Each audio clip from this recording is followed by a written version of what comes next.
आज हनुमान जयंती आहे. हनुमान जयंतीच्या मी सुरुवातीला शुभेच्छा देतो. आज खरं तर देशाचे गृहमंत्री अमित शाह साहेब रायगड जिल्ह्याच्या दौऱ्यावर आलेले होते. रायगडला भेट देण्याच्या करता आज छत्रपती शिवाजी महाराजांची तिथीप्रमाणे पुण्यतिथी होती आणि तिथं पण आम्ही समाधीचं जाऊन दर्शन घेतलं. तिथंही जे काही युगपुरुष छत्रपती शिवाजी महाराजांच्या संदर्भामध्ये साधारण काय आपण पुढं त्या विचाराने कसं जायचं काय जायचं ह्याच्याबद्दलची सगळी चर्चा भाषणं वगैरे झाली.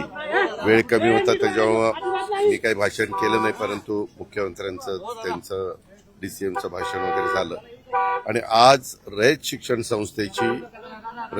संस्था ही बहुजन समाजाच्या मुलांच्या करता, गोरगरिबांच्या मुलांच्या करता, ग्रामीण भागाच्या मुलांच्या करता कर्मवीर अण्णांनी काढलेली ही संस्था आहे. आणि ती संस्थेमध्ये आज 4.5 लाख विद्यार्थिनी शिकतायत. आता एक नवीन कन्सेप्ट आलेला आहे AIचा. त्याच्या संदर्भात आर्टिफिशियल इंटेलिजन्स म्हणून आपण ज्याला म्हणतो, कृत्रिम बुद्धिमत्ता मराठीमध्ये बोलायचं झालं तर. आणि त्याच्याबद्दल काही महत्त्वाचे निर्णय घ्यायचे होते. आज नियामक मंडळात स्वतः साहेब पण हजर होते. बाकीचे पण मान्यवर दिलीप वळसे पाटील साहेब असतील, विश्वजित कदम साहेब असतील, रामशेठ ठाकूर साहेब असतील, असे अनेक, अनिल पाटील साहेब असतील, असे अनेक, भगीरथ शिंदे साहेब असतील, असे अनेक मान्यवर तिथं हजर होते. आणि त्याच्यामध्ये काही विषय राज्य सरकारच्या हायर अँड टेक्निकल एज्युकेशन डिपार्टमेंटशी पण संबंधित होते आणि त्याच्यामुळं त्या विषयाच्या संदर्भामध्ये पण चर्चा होणार होती. आणि आमच्या रेव्हेन्यू डिपार्टमेंटशी पण काही विषय संबंधित होते. आणि त्याच्यामुळं बरेच 24 का 25 विषय होते. ती चर्चा दुपारी 2 वाजल्यापासूनच मीटिंग सुरू झाली होती, परंतु मी अमित शाह साहेबांचा टेक ऑफ सुतारवाडीहून झाल्यावर इकडं आलो आणि मी 4 वाजल्यापासून 4 ते 7 ते मीटिंग अटेंड त्या ठिकाणी केली. आणि त्याच्यामध्ये शेवटी सगळ्यांनी मिळून ही संस्था चालवायची ही परंपरा स्वर्गीय यशवंतराव चव्हाण साहेबांच्यापासून ती चालत आलेली आहे. दादांनी पण त्याच पद्धतीनं पुढे नेली, साहेब पण त्याच पद्धतीनं पुढे नेत आहेत. म्हणून त्याच्यामध्ये अनेक विषयांच्या संदर्भामध्ये कसं आपण मुलांची गुणवत्ता वाढवू शकू, कशी काय अडचणी येत आहेत, काय गोष्टी सरकार म्हणून आम्ही लोकांनी केल्या पाहिजे, काय पालकांना देखील एक नवीन म्हणजे कृत्रिम बुद्धिमत्ता वाढीच्या दृष्टिकोनातनं ग्रामीण भागातल्या मुलांना, शहरी भागातल्या मुलांना जिथे जिथे राहायच्या शाखा आहेत तिथं देखील ह्या सुविधा आपल्याला कशा देता येतील याबद्दलचं लाईन ऑफ ॲक्शन त्या ठिकाणी ठरलेली आहे. अशा पद्धतीची ही बैठक झाली आणि त्या बैठकीच्या करता मी आलेलो होतो. बाकी दुसरं काही नाही. दादा, अर्थ खात्याच्या फायली क्लिअर होत नाहीत असं आज तक्रार जी आहे ती उपमुख्यमंत्री एकनाथ शिंदे साहेबांनी अमित शहांच्याकडे केली असं माहिती समोर येते. मला अमित शहा साहेब असं काही बोललेले नाहीत. हे सूत्रांच्या माहितीनुसार सांगणं बंद करा. या संदर्भात मी सकाळपासून त्यांचा टेक ऑफ मुंबईला होईपर्यंत मी बरोबर होतो, स्वतः देवेंद्रजी बरोबर होते, स्वतः एकनाथराव शिंदे बरोबर होते. आणि एकनाथराव शिंदे साहेबांना काही सांगायचं असेल तर आमचे संबंध चांगले आहेत, त्याच्यामुळं ते तिकडं तक्रार करतील असं मला अजिबात वाटत नाही. जर काही असेल तर ते डायरेक्ट माझ्याशी बोलतील, CMशी बोलतील.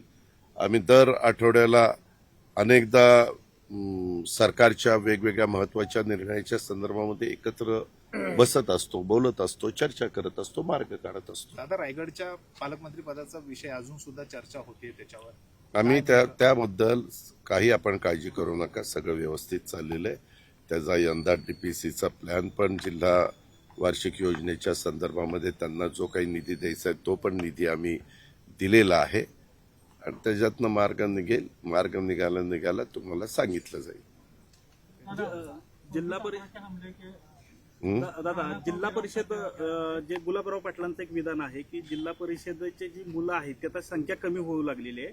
जसं आम्ही पक्ष फोडला तशा पद्धतीनं आता मुलं पण फोडा, अशा पद्धतीचं एक विधान केलेलं आहे त्यांनी गुलाबराव पाटलांनी. काय होतं पत्रकार मित्रांनो, तुम्ही एकदम प्रश्न विचारता काय कुणी बोललेलं आहे ते आम्हाला काही माहिती नसतं. मी गुलाबराव पाटील माझे सहकारी आहेत.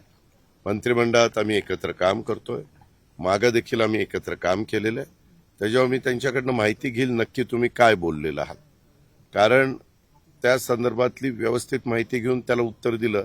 पुन्हा मी जर माहिती न घेता तुमच्या प्रश्नावर उत्तर काहीतरी दिलं की त्याच्यातनं वेगळा अर्थ काढला जातो आणि मग एकीकडे गुलाबराव आमच्या पाटील अर्धा टीव्ही स्क्रीनला दाखवायचे आणि अर्धा अजित पवार दाखवायचे. बरं, काहीच माहिती नसतं.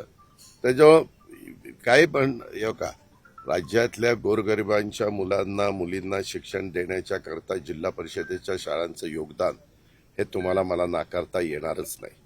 62 साली आपल्या स्वर्गीय चव्हाण साहेबांनी स्थानिक स्वराज्य संस्थांची स्थापना केली, पंचायत समिती, जिल्हा परिषद काढल्या आणि त्याच्यात अनेक जण जिल्हा परिषदेच्या शाळेच्या मध्ये शिकलेले मुलं आपल्याला माहिती. तेव्हा स्वर्गीय आर पाटील पण जिल्हा परिषदेच्या शाळेत शिकले.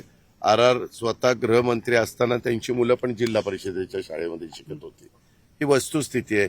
आणि त्याच्या एकंदरीतच काही काही भागामध्ये म्हणजे परवा मला दादाजी भुसे सांगत होते, नाशिक जिल्ह्यामध्ये काही शाळा अशा आहेत की तिथले शिक्षक इतकं चांगल्या पद्धतीनं तिथं शिकवतात की लोक आपणहून तिथं लाईन लागते की जिल्हा परिषदेच्या शाळेमध्ये प्रवेश घेण्याच्या करता.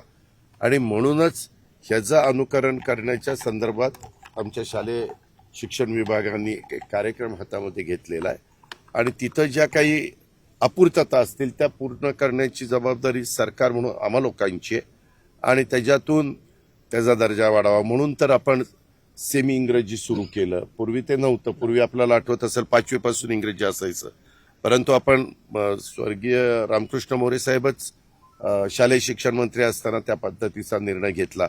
आता तर काही काही ठिकाणी नगरपंचायत, नगरपालिका, महानगरपालिका आणि काही जिल्हा परिषदेच्या ठिकाणी पण त्यांनी प्रयत्न करून म्हणजे आता सीबीएसईचं पण शिक्षण देता येतं का काय अशाही पद्धतीचा प्रयत्न त्या ठिकाणी चालू केलेला आहे. काही काही ठिकाणी ऑलरेडी शाळा सुरू झाल्यात.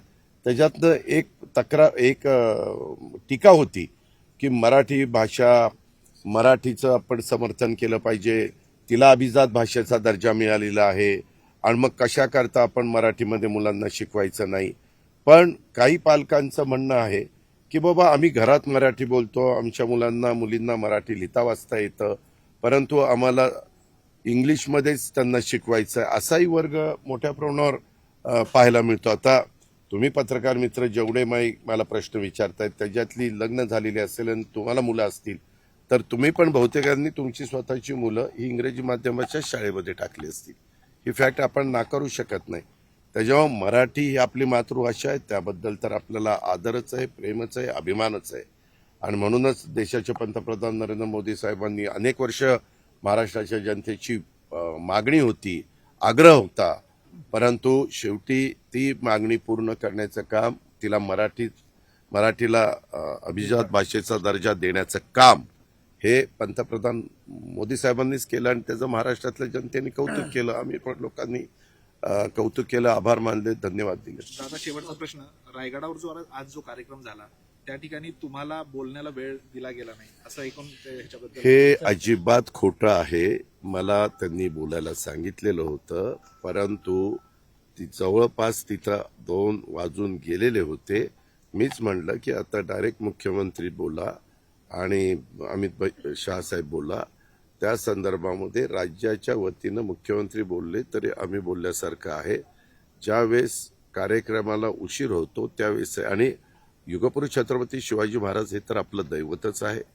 तिथं त्यांच्याबद्दल ज्या काही आपल्या सगळ्यांना अभिमान वाटतो आणि आम्ही गड किल्ल्यांचं काम हातामध्ये घेतलेलं आहे. आज बोलत असताना मुख्यमंत्र्यांनी अरबी समुद्रामध्ये भव्य आणि दिव्य असं स्मारक करण्याच्या बद्दलचा प्रश्न का प्रलंबित आहे ते सांगितलं. सुप्रीम कोर्टामध्ये ती मॅटर आहे ते सांगितलं. ते जवळपास आता संपत आलेलं आहे ते सांगितलं. किंवा बाकीच्या बाबतीमध्ये देखील तिथं की मुलांना मुलींना शाळेतल्या प्रत्येकाला त्यांच्या शालेय जीवनामध्ये एकदा तरी दर्शन म्हणजे रायगडाचं दर्शन तिथं देता यावं, त्यांना नेता यावं आणि इतर काही गोष्टी आहेत ह्याच्याही बद्दलची त्याच्यामध्ये चर्चा झाली. बाकीच्या कामाच्या बद्दल आता तिथं पुरातत्व विभागाच्या संदर्भातलं काम चालतं. आम्ही निधी द्यायला तयार आहे, परंतु ते काम हेरिटेज त्या काळामध्ये जसं होतं तसंच करायचं त्याच्यावर विलंब लागतो.